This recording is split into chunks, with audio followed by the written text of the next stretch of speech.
ગીર સોમનાથ જિલ્લાના તાલાલામાં અમદાવાદના યુવક ધ્રુવરાજસિંહ ચૌહાણ પર થયેલા હુમલામાં આરોપી દેવાયત ખવડ અને તેની ટોળકીને પકડવા માટે પોલીસે તપાસ શરૂ કરી દીધી છે। પોલીસ તપાસમાં કેટલાક મહત્વના ખુલાસા થયા છે। દેવાયત ખવડે હુમલા માટે 15 દિવસ પહેલા પ્લાન બનાવ્યો હતો। ષડયંત્રને પાર પાડવા માટે દેવાયત ખવડે પોતાના પરિચિતો અને મિત્રો પાસેથી ફોર્ચ્યુનર અને ક્રેટા માંગીને લીધી હતી।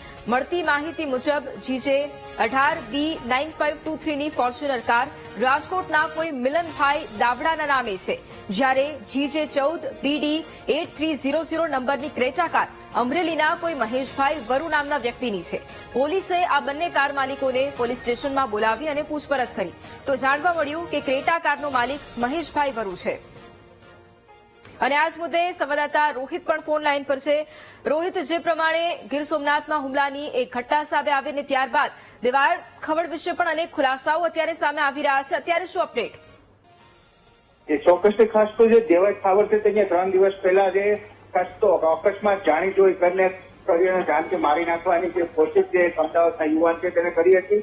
ત્યારબાદ ખાસ કરીને દેવાયત ખવડ છે તે હાલ ફરાર થઈ ચૂક્યો છે। દેવાયત ખવડ શોધવા માટે પોલીસ દ્વારા અલગ અલગ ટીમો છે તે પણ ખાસ કરીને બનાવવામાં આવી છે। હાલ 70 કલાકથી પણ વધારેનો જે આ સમય છે તે વીતી ચૂક્યો છે, પરંતુ દેવાયત ખવડ છે તેને હજી ગીર સોમનાથ પોલીસ છે તે પકડી નથી શકી। ત્યારે દેવાયત ખવડના ઘરો છે તેની ઉપર ખાસ કરીને પોલીસની નજર રાખવામાં આવી રહી છે અને તેના ઘરની અંદર ખાસ કરીને તપાસ કરવામાં આવી છે। અને દેવાયત ખવડ સહિત જે 15 જેટલા લોકો જે હતા જે એફઆઈઆરની અંદર છે જે ખાસ કરીને ઉલ્લેખ કરવામાં આવ્યો છે તે મુજબ એક પણ આરોપી છે તે હજી સુધી નથી પકડાયો। ત્યારે પોલીસ માટે પણ હાલ પડકારરૂપ બની રહ્યો છે કે જે લોક કલાકાર દેવાયત ખવડ આમ તો ડાયરાઓની અંદર જે વારંવાર સામે આવતા હોય છે, પરંતુ છેલ્લા 70 કલાકથી દેવાયત ખવડ છે તે હાલ ગુમ થઈ ચૂક્યો છે। બિલકુલ, આભાર રોહિત તમામ જાણકારી માટે।